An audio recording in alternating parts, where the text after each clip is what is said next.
Şu ana kadar internette, medyada kahvenin genelde faydalı olduğuyla ilgili yazılar okudunuz veya videolar izlediniz. Tabii ki bu büyük bir pazar. Zamanında margarinlere ve hidrojenize yağları satmak için kolesterolün yerilmesiyle ve buna göre araştırmalar çıkmasıyla çok benzerlik taşıyor. Bilim gerekli şirketler tarafından fonlanırsa, yani bazı araştırmalar gerekli kişiler tarafından, şirketler tarafından fonlanırsa istediğiniz sonuçlar ortaya çıkabilir. Kahve konusunda da aynı şey geçerli. Sizlerle bazı bilgileri paylaşarak size kahvenin o kadar da masum olmadığını ikna edeceğim. Birincisi, kahve bitkisi genelde 3. Dünya ülkeleri tarafından üretilir ve dünyaya buradan dağılır. Bu ülkelerde de tarımla ilgili çok gelişmiş kanunlar bulamazsınız. Ve kullanılan tarım ilaçları, özellikle pestisitler kahvede yoğun olarak kullanılır. Pestisitlerin zararları için ayrı bir video yapabiliriz. Siz kendiniz araştırabilirsiniz. Pestisitler insanları kısırlığa kadar götürebilecek kadar tehlikelidir. Başka rahatsızlıklara da yol açtığı bilinmekte. Ve bunun dışında başka tarım ilaçları da kullanılıyor.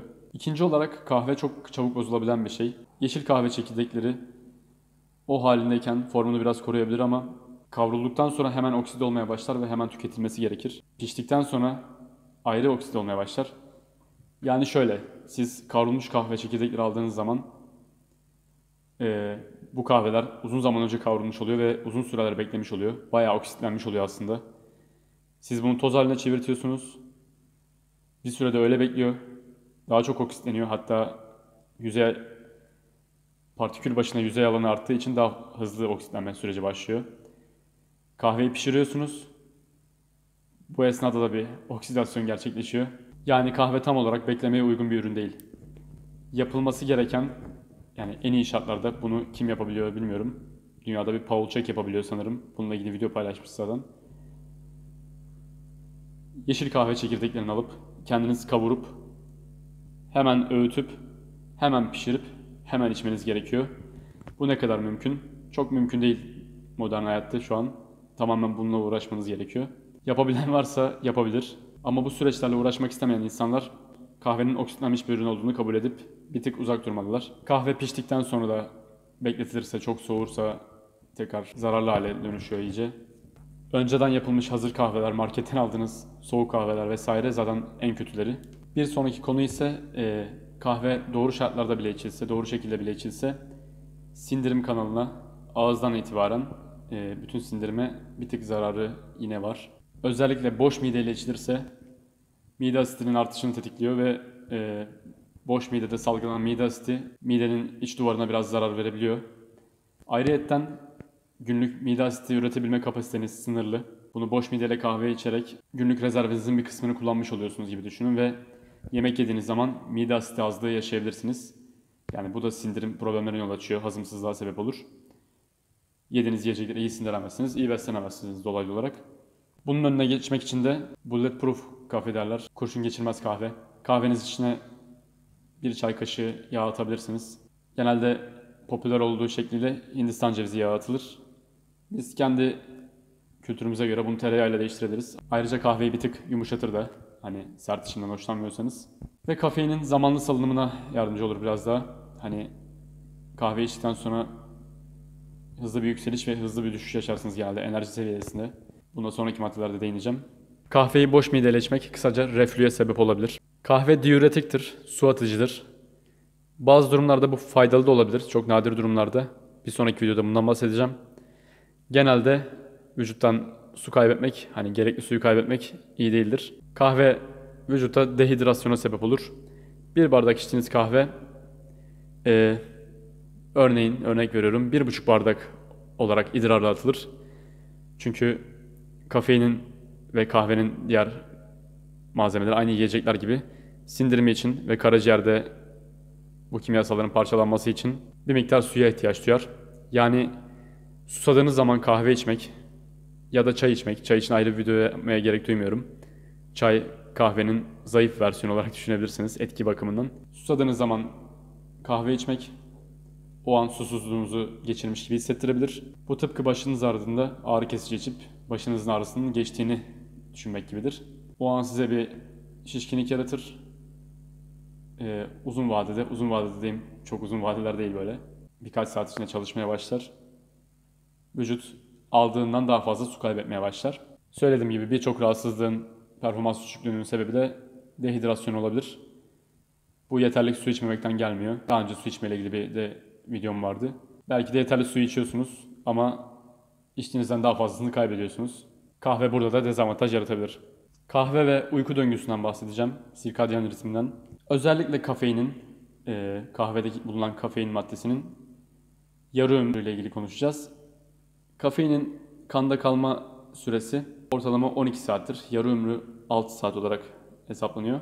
Yani şöyle ki siz bir fincan kahve içtiğinizde küçük bir fincan Türk kahvesi ortalama 70 mg kafein içerir. Siz bunu içtiğiniz zaman ortalama 6 saat sonra kanınızda 35 mg'ı harcanmış, 35 mg'ı hala da kanda dolaşır halde kalıyor olacak. Yani siz 12'de uyumaya hedefleyen bir insansanız en geç öğlen 12'de kahve içmelisiniz ki kafeinin uykunuza etkisi olmasın. Saat 2, 3, 4'e kadar maksimum esneyebiliriz. Fakat esnemememiz daha faydalı olur. Zaten modern dönemde herkes uyku problemi çekiyor. Özellikle telefonlar yüzünden. Bir de bunu teşvik edecek ekstra şeyler yapmamalıyız. Kahveyi içmek için en uygun zaman sabahtır. Bundan bir sonraki videoda bahsedeceğim. Bunun yanında yatmadan önce kahve içen, hemen gidip üstüne mışıl mışıl uyuyan insanlar da gördüm. Ben sabah kahve içtiğinde bile benim gecemi etkilerken bu kafein hassasiyetinden meydana geliyor. Dünyada şu ana kadar kahve sindirimi açısından, kafeini metabolizma etme açısından iki farklı gen bulundu. A geni ve B geni olarak adlandırıldı bunlar. A geni genelde kafeini daha hızlı metabolizma eden, mesela biz bu 6 saat örneğini verdik ama durumdan duruma, kişiden kişiye bu 4 saate falan da düşebiliyor. Yarı ömrüden bahsediyorum. Yani belki de bilinmeyen bazı örneklerde daha da kısa hazmedilebiliyor olabilir.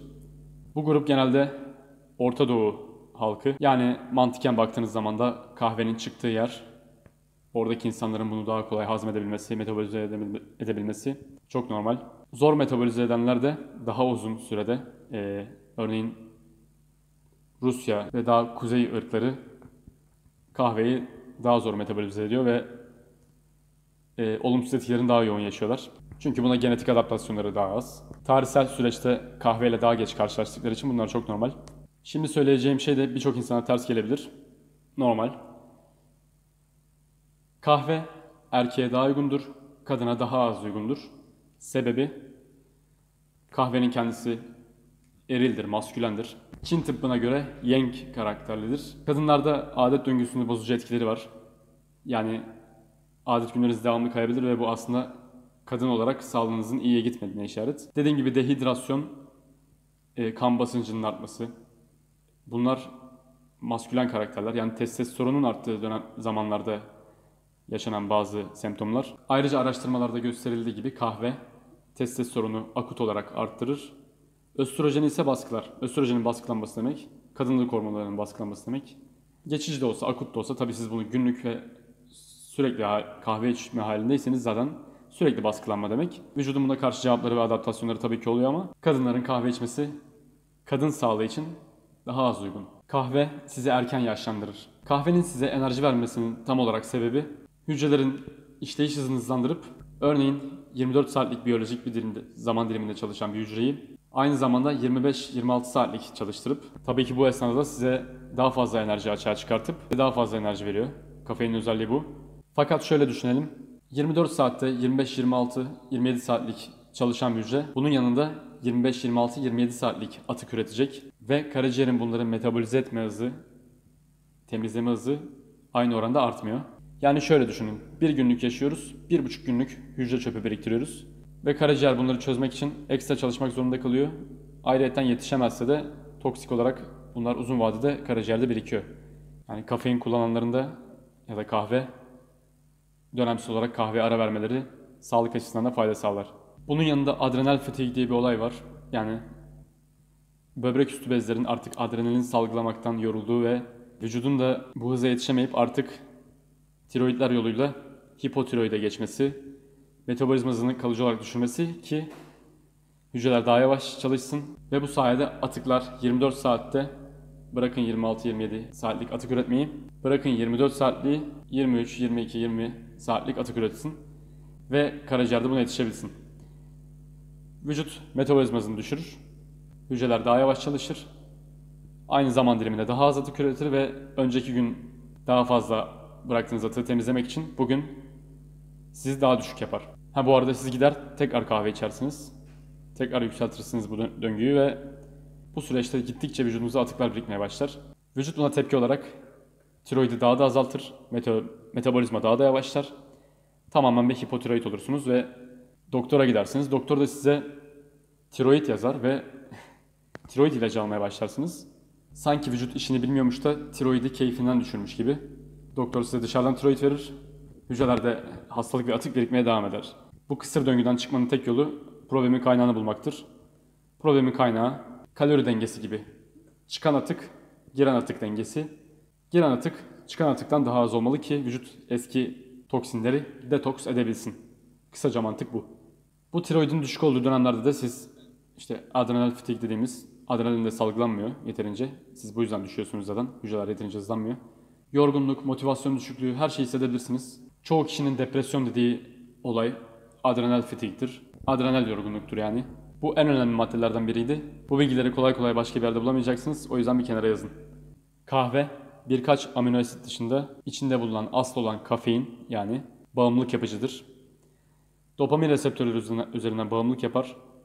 İçmediğiniz zaman